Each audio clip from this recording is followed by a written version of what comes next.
Selamat datang kembali di channel Nurul Huda. Jangan lupa like, komen, dan subscribe ya. Kita lanjut lagi ya.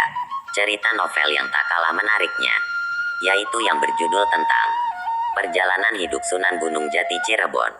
Lanjut ke episode 10. Bertolak ke negara Cina. Bagian 3. Penulis Irfan Al-Batawi. Sang Raja Ongte bingung bukan kepalang melihat bokor kuningan lenyap di atas perut putrinya dan menjadi mengandung sungguhan. Dan sang putri pun jadi benar-benar jatuh cinta kepada Jeng Maulana. Siang malam hanya menangis dan menyendiri di dalam kamarnya. Tidak mau makan minum. Tidak ada yang dilihat dalam hati dan jiwanya selain Jeng Maulana. Kemudian dengan segera sang Raja Ongte menyebar wadyabala, para prajurit untuk mencari Jeng Maulana Insan Kamil di negara Tartar. Akan tetapi Jeng Maulana sudah tidak ada di negara Tartar. Sang putri Cina semakin rindu setelah mendapat laporan dari para wadyabala bahwa Jeng Maulana sudah tidak ada di negara Tartar. Sang putri Cina berkata kepada ayahandanya, "Duhai ayahanda Prabu, bunuhlah putri Paduka ini. Kuserahkan semua jiwa dan raga. Lebih baik mati daripada hidup tanpa dengan Ki Pendeta muda itu. Dan jika ayahanda Prabu memberikan ridho dan mengizinkan, hamba ingin menyusulnya sendiri ke Pulau Jawa." Mendengar perkataan sang putri yang sangat disayanginya, sang raja menjadi bingung bukan kepalang. Jika tidak menuruti kehendak putrinya, niscaya dia akan mati bunuh diri.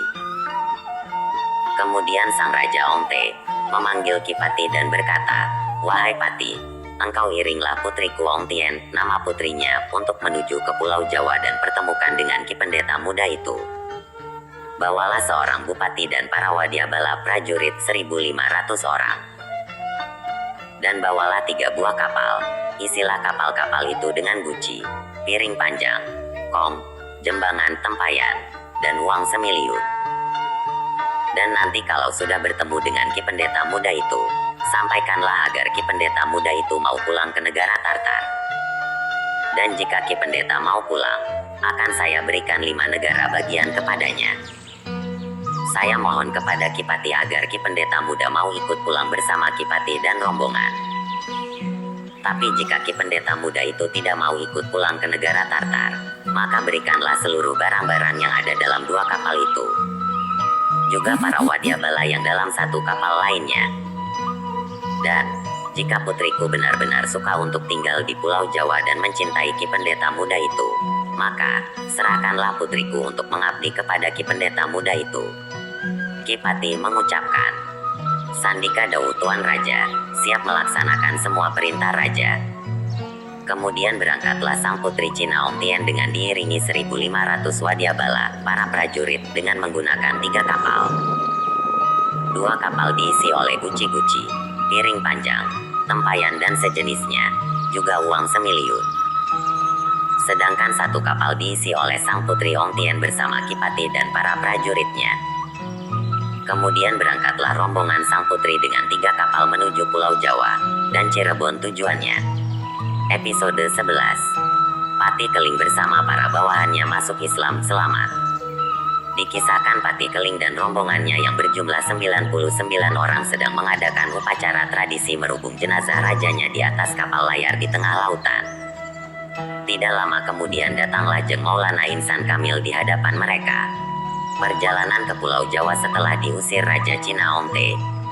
Bertanyalah Jeng Maulana, "Ini orang sudah wafat atau meninggal? Kenapa masih dikerubutin dan dijaga?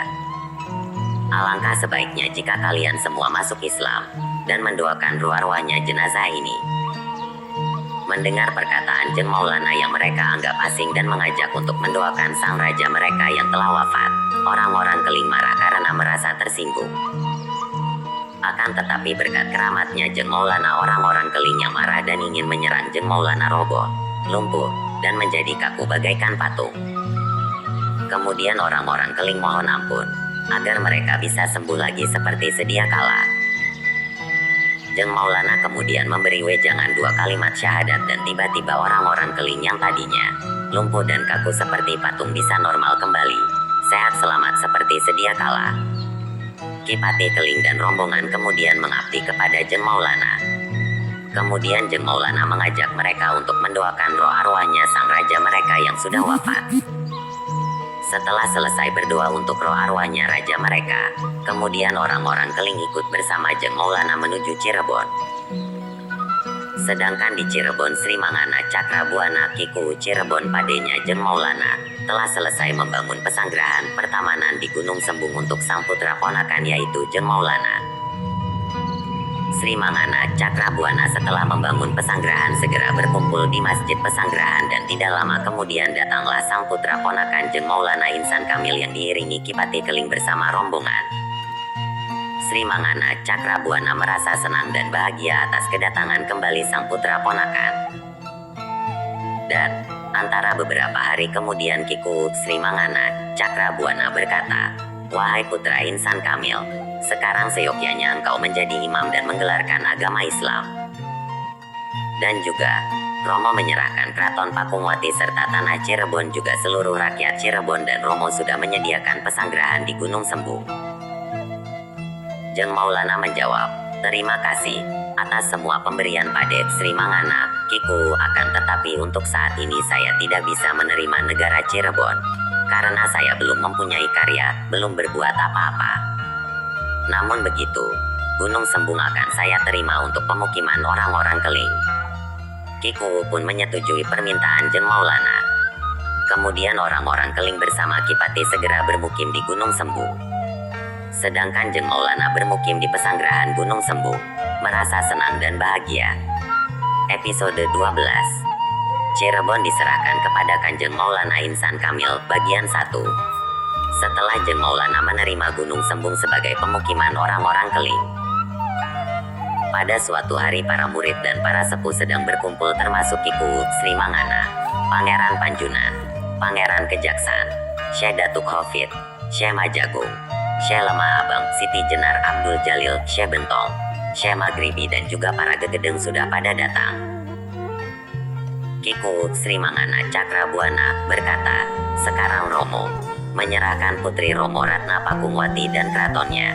Berikut seluruh wilayah Cirebon yang dapat hasil babak yasa atau hasil pembangunan Romo pribadi. Terimalah semuanya. Semoga putra menjabat sebagai nata Raja Cirebon, memangku keraton Pakungwati." Akhirnya Jeng Maulana pun menerimanya dan menuruti kehendak Tamawuwa atau Pade. Pangeran Panjunan berkata, dan kakak juga menyerahkan adik Siti Baghdad serombongannya, juga Dukuh Panjunan dan semua rakyatnya. Hanya saja, semoga masyarakat Dukuh Panjunan diberi tanah untuk jalan kehidupannya, tanah liat untuk membuat keramik dan sebangsanya, dan keturunannya. Karena kakak mau pergi untuk bertapa. Syekh Datuk Hafid dan Pangeran Kejaksan juga ikut menyerahkan para pengikutnya kepada Jeng Maulana. Dan Jeng Maulana pun menerimanya. Kiku Sri Mangana berkata, "Putra, semoga secepatnya memasuki keraton Pakungwati, karena besok pagi adalah acara dinobatkannya, diangkat sebagai nata Raja." Jeng Maulana pun menyetujui dan mengikuti kehendak padenya, Sri Mangana Kiku Cakrabuana. Kemudian dengan segera yang diawali dari Gunung Jati, Jeng Maulana diiringi oleh rombongan, segenap para murid, para syekh, para pangeran, dan para gegedeng, bertolak menuju keraton Pakungwati. Setelah sampai di dalam keraton Pakungwati, Kiku Cakrabuana Sri Mangana sangat bergembira sekali seluruh para tamu rombongan diberi hidangan segala makanan dan penghormatan. Seserahan ngiring pengantin. Dan pada malam Jumat itulah Jeng Maulana Insan Kamil Syarif Hidayatullah kemudian menikah dengan putra padenya Sri Mangana Kiku Cakrabuana yang bernama Ratu Pakungwati. Setelah menikah, tepatnya pada tengah malam Jeng Maulana pergi ke Gunung Jati dan melaksanakan salat hajat 4 rakaat. Agar pernikahannya diridhoi Allah, sebagai nata Raja Cirebon agar terus berlangsung seketurunannya. Juga minta ridhonya bumi dan semua negara. Setelah selesai salat hajat, tiba-tiba datang seekor naga yang sangat besar sekali, yaitu guryangnya Pulau Jawa. Naga itu membelit tubuh Jeng Maulana dan meminta agar dirinya diterima untuk mengabdi kepada Jeng Maulana.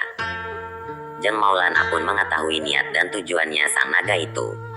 Kemudian berkata, "Wahai sang naga, karena engkau adalah sebangsa hewan yang sangat besar sekali dan ingin mengabdi kepadaku.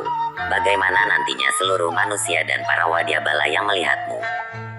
Niscaya mereka akan takut dan tidak akan ada yang berani mendekat. Sang naga berucap, "Duhai Gusti, bagaimana kehendak Paduka? Karena hamba ingin mengabdi dan mohon diterima."